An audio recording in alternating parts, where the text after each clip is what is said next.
ଶ୍ରୀମଦ୍ ଭାଗବତ ଗୀତା ପ୍ରଥମ ସ୍କନ୍ଧ। ଓಂ ନମୋ ଭଗବତେ ବାସୁଦେବାୟ। ନାରାୟଣ ନମସ୍ତୁତଂ ନରଚୈର୍ଣମତଂ ଦେବୀ ସୁରସ୍ୟ ଦିବ୍ୟାସ ତତୋଜୟ ମୁରୁତେ ମୁଖ କରୋତି ବାଚଳ ପଙ୍ଗୁଲନ୍ତିଗିରି ଯତ୍କୁବହତନ୍ଦେ ପରମାନନ୍ଦ ମାଧବ ନିଗମ କର୍ତ୍ତା ଫଳ ସୁଖ ମୁଖାଦରବସ୍ତ ପିପଦ ଭାଗବତ ରସମଣି ମୁହୁର ରସିକା ଭୁଭୁକମ୍। ପ୍ରଥମ ଅଧ୍ୟାୟ।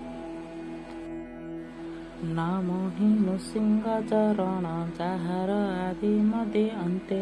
ଇନ୍ଦ୍ରୟ ଅଥେ ଯେ ଜାଣନ୍ତି ଆନନ୍ଦ ମନେ ଦେବସାର ଯାର ସ୍ୱରୂପ ହୁଦେ ଚିନ୍ତି ମୃତ୍ତିକା ବିକାର ଯେମନ୍ତ ରୂପ ଅରୂପ ସ୍ଥିତି ତିନି ସ୍ୱଭାବେ ନୁହେଁ ଯେ ଏମନ୍ତ ଆତ୍ମା ପ୍ରକାଶେ ଜନ୍ମ ହୋଇ ସତ୍ୟ ପରମାନନ୍ଦ ହରି ତାର ଚରଣେ ନିତ୍ୟ ଧ୍ୟାନ ସେ ହରି ପାଦ ହୃଦେ ଧରି ଅଶେଷ ଜଗତ ରହିତେ ନିର୍ମଳ ମୁନିଙ୍କର ମତେ କହିବି ଅଛି ଯେତେ ଗୁଣ ଅନାଦି ପରମ କାରଣ ବିଚାର ନ ଘଟେ ଜଗତେ ସତ୍ୟ ଯେ ନିତ୍ୟ ପ୍ରକାଶନ୍ତେ ପ୍ରମାଣ କଲା ଯେ ବିସ୍ତାର ଦେବ ପୁରୁଷ ନ ଜାଣନ୍ତି ଜଳ ଅନଳେ ସୂଚନିତ ଯାହା ଯୋଗରେ ଅନୁମାତି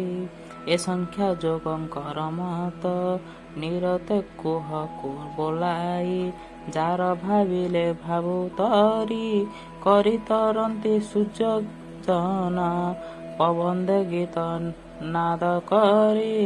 ବନ୍ଦଇ ଦାସ ଜଗନ୍ନାଥ ହରିଚରିତ ଭାଗବତେ ସୁଜନେ ସାବଧାନେ ଗୁଣ କପଟ ଧର୍ମ ଯାର ନାଇଁ ସେ ସାଧୁ ଜନଙ୍କର ଧର୍ମ ସେ ଧର୍ମ ଯେଉ ଅନୁମାନି ତାଙ୍କ ବିଚାର ବସ୍ତୁ ଯେତେ ଲକ୍ଷ୍ୟ ଅଲକ୍ଷ୍ୟ ଯେତେ ଜାଣି ସେ ବସ୍ତୁ ଅଛି ଜହି ପୁରୀ ଶ୍ରବଣ ମାତ୍ରେ ମୁଖ୍ୟ ପାଇ ଉଦରେ ବସାଇ ତକ୍ଷଣ ଏଣୁ ଅଧିକ ଅନ୍ୟ ଗସ୍ତେ ଏ ଭାଗବତର ମହିମା ସକଳ ଦେବ ହୋଇ ବୁକ୍ଷେ କେବେ ହେ ଦିନେ ପାଚି ତଳେ ସୁଖ ଧାଇଁଲେ ତାହା ଦେଖି ତୋଷେ ଅଧର ପାନ କଲେ ତହୁ କଳିରା ରସସାର ଅମୃତ ନିନ୍ଦେ ସାଧୁ ଗୁଣେ ସ୍ୱଭାବେ ପଣ୍ଡିତ ବୋଲାଇ ମାୟା ବନ୍ଦିତ ସୁଖ କର୍ମ ଏଣୁ ସଂସାରେ ଯେତେ ଜ୍ଞାନୀ କହିବା ଶୁଣ ଏକ ଯେତେ ବୁଧେ ବିଚାରେ ପରିମାଣି ଯାର ଚିନ୍ତନ୍ତି ବ୍ରହ୍ମଚାରୀ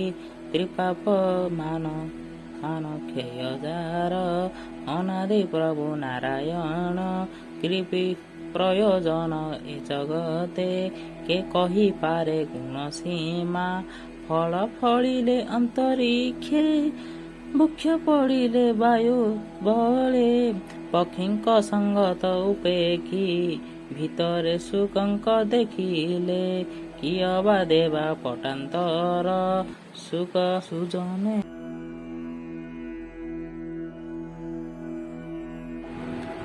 ଆନନ୍ଦେ କର ସୁଧା ପାନ ଏ ଚାରି ରସଙ୍କର ମୂଳ ପ୍ରିୟ ଜୀବନ ଅନ୍ତ ଯାଏ ଏବେ ହୋ ଶୁଣ ସାଧୁ ଜନେ ସର୍ବଦେବଙ୍କ ରମ୍ୟ ସ୍ଥାନ କଳିର ଆଗମନ ଦେଖି ଶୌକନ ଆଦି ମୁନିଗଣେ କଳି କୁଳସ ଭୟ କରି ସଂକଳ୍ପ କରି ଏକ ତୁଲେ ଜାଣନ୍ତି ଶୁଭେ ସର୍ବଦୀକ୍ଷା ସଖଳେ ମିଳି ପାଞ୍ଚ କାଳେ ସୁସ୍ଥ ମୁନିଙ୍କୁ ମଧ୍ୟ କରି ସଖଳ ମୁନି ଶୁଦ୍ଧ ମନେ ଯେଣୁ ପାଇବ ଦିବ୍ୟ ଜ୍ଞାନ ନିଗମ ବନ ବୃକ୍ଷ ଫଳ ଯେବେ ତରିବ ମାୟା ମୋହେ ହରିଚରିତ ଶୁଦ୍ଧ ମନେ ନାମ ଯେ ନୈମିଷା ଅରଣ୍ୟ ମୁନିଏ ଶ୍ୱାସନ ଉପେକ୍ଷୀ ମିଳିଲେ ନୈମିଷା ଆରଣ୍ୟ ଏକାନ୍ତେ ମୁନିଏ ବିଚାରି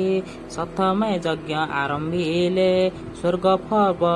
ପବଗେ କଲେ ଇଚ୍ଛା କର୍ମ ସାଧିଲେ ଜ୍ଞାନ ବଳେ ସଖଳେ ବସିଲେ ଆବରି କହନ୍ତି ଅମୃତ ବଚନେ ପାର୍ଟ 2 ଭିଡ଼ିଓ ଆସିବ ଋଷୟ ଉଚୁ ପାର୍ଟ 2 ଭିଡ଼ିଓ। ସବସ୍କ୍ରାଇବ ମାଇ ୟୁଟ୍ୟୁବ ଚ୍ୟାନେଲ। ଜୟ ଶ୍ରୀ ଜଗନ୍ନାଥ।